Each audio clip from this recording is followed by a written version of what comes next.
Greetings, viewers. This is CP666 signing on for what is going to be a series of videos on building a new firewall, one of two new firewalls.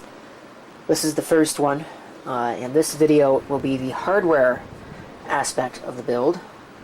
So the first thing I'm going to do is I'm going to go ahead and replace the floppy drive that was in this case with one that's got a faceplate. And I'm going to install this optical drive as well using the rails that are sitting here, and then we will proceed further. Okay, so we've done some configuring. All the standoffs are now in the correct positions. I've installed the optical drive, the new floppy drive with the faceplate, and also the SSD. And now I just need to install the I/O plate in the back and the motherboard. So that's what we're going to do next. Alright, there it is. This is the board of choice. AAN SLI Premium, which is kind of a weird choice for what's going to be a firewall. But the reason why I chose it is because it's got dual gigabit onboard network interfaces. And it's more efficient than the, less power hungry than the existing Pentium D systems are. So even though it's not a server board, should be good enough for what I'm going to do, at least for now, until I can get some lower power boards with lower power CPUs and things like that, some more modern hardware. So let me hook up all the front panel stuff and then we'll continue with our installation of things.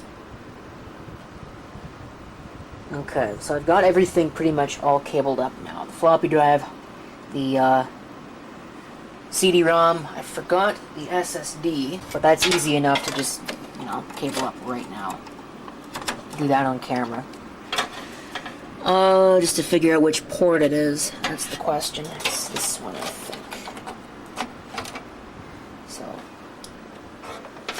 there's that all cabled up. Now, the next step is to install the peripherals.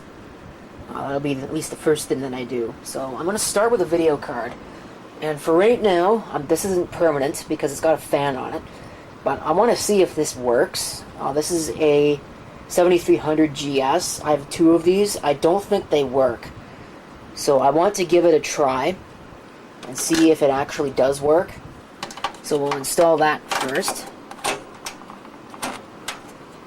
I'm not going to screw it in or anything. Like I said, I just want to see if it works. And then the other thing that I'm going to do is install all of the network cards. So this is an Intel Pro 1000.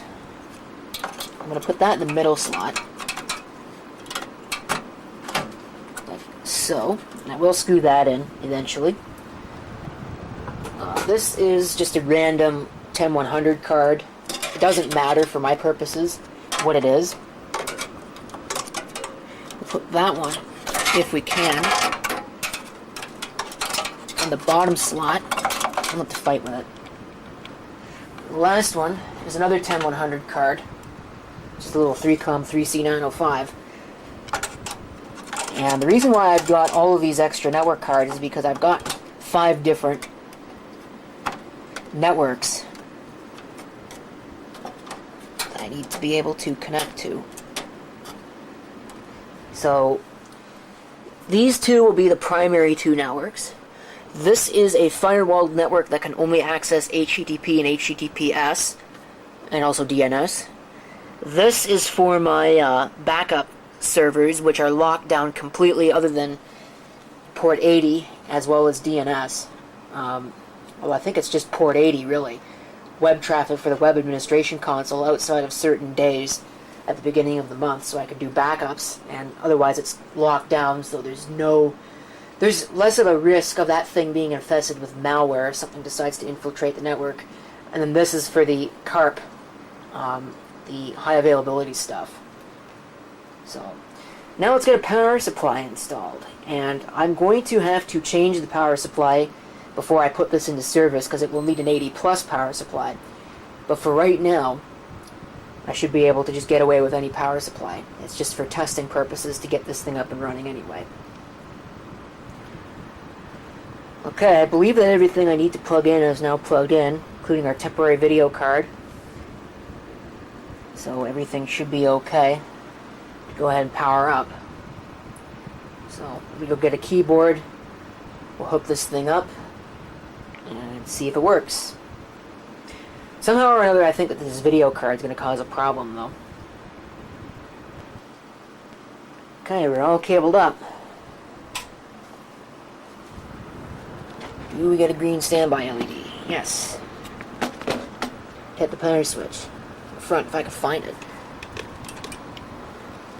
And it's on.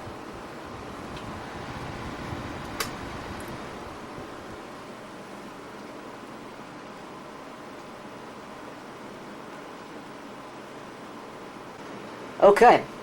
Let's try a different video card. Oh, there we go. But that sounds like video card doesn't work to me, so let's pull that out and get another one.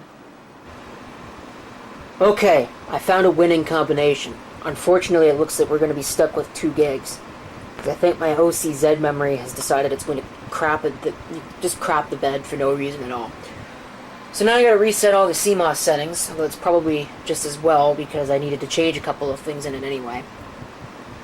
So I don't know what I think about that blue fan there. That looks kind of ridiculous. I've set it all up. Everything is now configured. So exit, saving changes. Assuming I didn't break the computer by doing that.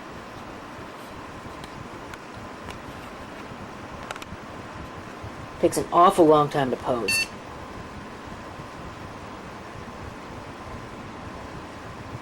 Oh, something just happened.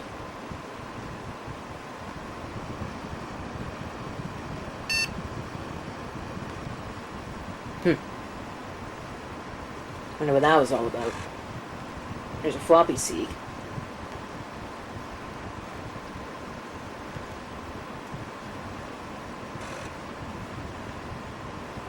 Well, it looks like it's going to boot to something.